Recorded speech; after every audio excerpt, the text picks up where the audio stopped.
Assalamualaikum warahmatullahi wabarakatuh. Baik, perkenalkan nama saya Irmawati. Di sini saya akan menjelaskan materi tentang kurikulum pendidikan dasar, yaitu model pengembangan kurikulum.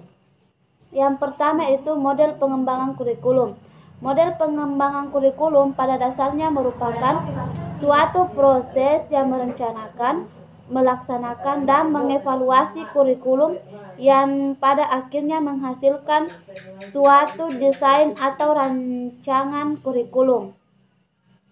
Salah satu cara untuk mengembangkan desain kurikulum tersebut yaitu melalui model kurikulum. Adapun pengertian model adalah pola dasar atau kerangka konseptual yang berfungsi sebagai pedoman untuk melakukan tindakan. Model pengembangan kurikulum pada dasarnya merupakan kerangka konseptual yang melukiskan prosedur sistematis yang diperlukan untuk membuat keputusan dalam pengembangan suatu kurikulum. Adapun model-model pengembangan yaitu yang pertama model Taylor. Model Taylor ini adalah model tersebut dibangun dengan 4 pertanyaan mendasar. Yang pertama yaitu berkaitan dengan aspek perumusan tujuan. Yang kedua, pertanyaan kedua itu berkaitan dengan pengalaman belajar peserta didik apa saja yang dibutuhkan dan bisa dikembangkan untuk mencapai tujuan yang telah dirumuskan.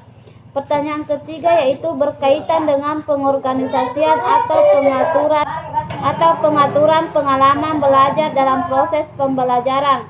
Dan pertanyaan keempat yaitu berkaitan dengan evaluasi mengenai keefektifan pengalaman belajar terhadap pencapaian tujuan.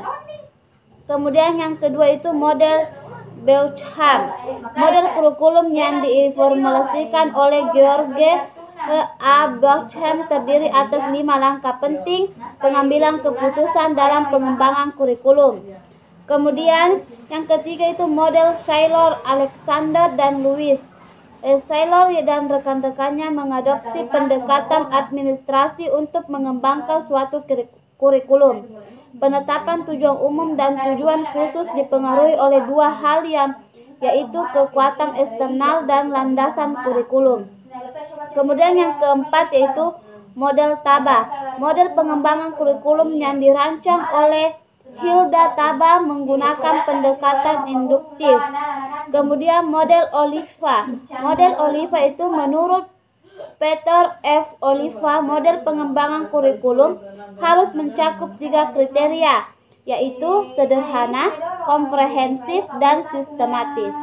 Kemudian yang keenam yaitu model McNeil. Model McNeil ini mengemukakan tinjauan lain mengenai kurikulum yang secara konseptual dapat dibedakan menjadi 4 macam model kurikulum, yaitu model subjek akademik, kemudian humanistik, kemudian rekonstruksi sosial, dan teknologis. Baik, cuma itu yang bisa saya sampaikan.